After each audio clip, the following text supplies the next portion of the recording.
जब से सृष्टि का आरंभ हुआ है तब से यह प्रश्न कई बार उठा है कि ब्रह्मा, विष्णु और महेश में से कौन बड़ा है। लर्न एकेडमी में आपका स्वागत है। हमारे चैनल के साथ जुड़ने के लिए आपका धन्यवाद। और अगर आज आप पहली बार हमारे वीडियो देख रहे हैं तो हमारे चैनल को सब्सक्राइब करें, बेल आइकन दबाना ना भूलें। तो कौन है ब्रह्मा, विष्णु और महेश में से सबसे बड़ा? इस संदर्भ में दो कथाएं मिलती है। एक कथा महाशिव पुराण में है और दूसरी कथा भगवत कथा में। महाशिव पुराण के अनुसार एक बार ब्रह्मा और विष्णु में विवाद हो गया कि हम दोनों में से कौन बड़ा है। यह विवाद इतना बढ़ गया कि उन दोनों में युद्ध की नौबत आ गई। तब उन दोनों के मध्य एक बड़ी सी अग्निस्तंभ प्रकट हो गई। अब उन दोनों ने यह निश्चय किया कि जो भी इस स्तंभ के अंत को पालेगा वही श्रेष्ठ है। भगवान विष्णु इस स्तंभ के अंत को पाने के लिए नीचे की ओर गए और ब्रह्मा जी ऊपर की ओर। दोनों में से कोई भी इस अग्निस्तंभ के अंत को पाने में सफल नहीं हुआ। भगवान विष्णु ने तो अपनी हार स्वीकार कर ली, परंतु ब्रह्मा जी ने झूठ कह दिया कि उन्होंने अंत पा लिया।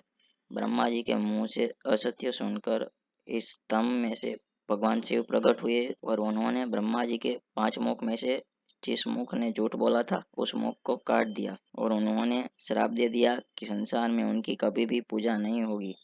भगवान विष्णु से प्रसन्न होकर उन्होंने उसे वरदान दिया कि उनके ही समान विष्णु भगवान को पूजा जाएगा। तो इस कथा के अनुसार शिव जी बड़े हैं। और एक कथा श्रीमद् भागवत में मिलती है जिसके अनुसार सप्त ऋषि में चर्चा हो रही थी कि ब्रह्मा, विष्णु और महेश में से बड़ा कौन है। इसलिए उन्होंने तीनों भगवान की परीक्षा लेने का मन बनाया और ये कार्य भृगु ऋषि को सौंपा गया। इस उद्देश्य से भृगु ऋषि ब्रह्मा जी के पास गए और उन्होंने उसका अपमान किया।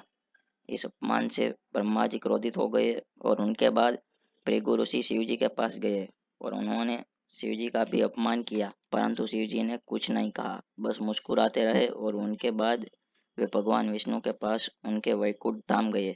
यहाँ भगवान विष्णु अपनी शेष शैया पर विश्राम कर रहे थे।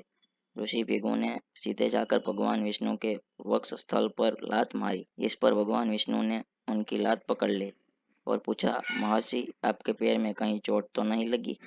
भगवान विष्णु की ये विनम्रता देखकर महर्षि ने इस चीज पर क्षमा मांगी और फिर सप्त ऋषियों ने यह स्वीकार कर लिया, ब्रह्मा, विष्णु और महेश में से भगवान विष्णु श्रेष्ठ है। असल में अगर सोचा जाए तो ब्रह्मा, विष्णु और महेश सर्वज्ञ हैं। उन्हें यह जरूर पता होगा कि महर्षि भृगु उनकी परीक्षा ले रहे हैं और जो कुछ भी हुआ वह उनकी लीला थी। ब्रह्मा, विष्णु और महेश एक ही परम तत्व से बने हैं, इसलिए उनकी तुलना असंभव है। एक के बिना दूसरा अधूरा है और दूसरे के बिना तीसरा। हम सब अपने अपने इष्ट की पूजा अर्चना करने के लिए स्वतंत्र है। तो ये थी ब्रह्मा, विष्णु और महेश की एक दिलचस्प कथा। कमेंट करके हमें जरूर बताइए आपको हमारी कथा कैसी लगी। आपसे मुलाकात होगी हमारे अगले वीडियो में।